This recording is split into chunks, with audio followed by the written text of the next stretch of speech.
وقتی که در اوج غرور بودند سرنگون شدند، این هم سرنگون خواهد شد.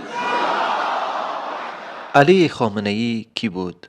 مردی که با چهره آرام و کلام سنجیده که سالها در جایگاهی ایستاد که تصمیمهایش سرنوشت میلیون‌ها انسان را رقم میزد. علی خامنه‌ای متولد 1939 در مشهد دومین رهبر جمهوری اسلامی ایران بود که از سال 1989 مسئولیت را بر عهده داشت. او پیش از آن 2 دوره رئیس جمهوری ایران بود و از چهره‌های محوری نظام سیاسی پس از انقلاب 1357 به شمار می‌رفت. در سیاست خارجی یکی از محورهای ثابت موازی او حمایت از آرمان فلسطین بود. وی در سخنرانی‌های رسمی به ویژه در مناسبت روز قدس همواره بر پشتیبانی سیاسی و معنوی از مردم فلسطین تاکید می‌کرد.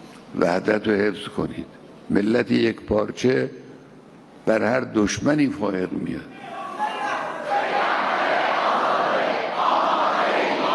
در دوره رهبری او جمهوری اسلامی ایران حمایت خود را از گروه‌های جهادی فلسطین یعنی مخالف اسرائیل بخشی از راهبرد منطقه خویش تعریف کرد. خامنه‌ای در چارچوب دیدگاه ایدئولوژیک نظام ایران مسئله فلسطین را موضوع فراتر از یک منازعه سرزمینی دانسته و آن را مسئله اسلامی و انسانی توصیف می‌کرد. این رویکرد یکی از شاخص‌ترین بخش‌های سیاست منطقه جمهوری اسلامی در دهه‌های اخیر به شمار می‌رود. رسانه‌های ایرانی گزارش دادند که در پی درگذشت آیت الله علی خامنه‌ای مرجع مذهبی ایران 40 روز عزای ملی و 7 روز رخصتی عمومی اعلام شده است. دولت ایران صبح امروز رسما تایید کرد که رهبر مذهبی این کشور در حملات ایالات متحده و اسرائیل جان خود را از دست داده است. بسم الله الرحمن الرحیم.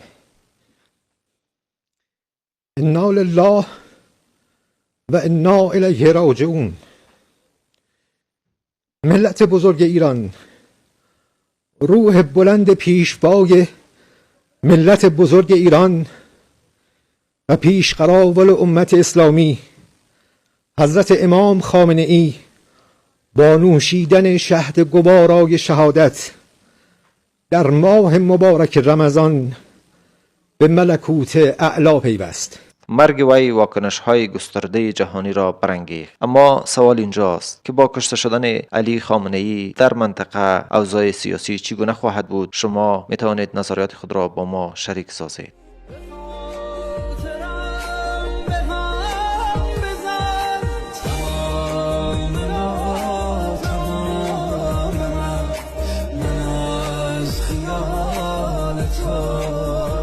سلام ای غروب غریبان.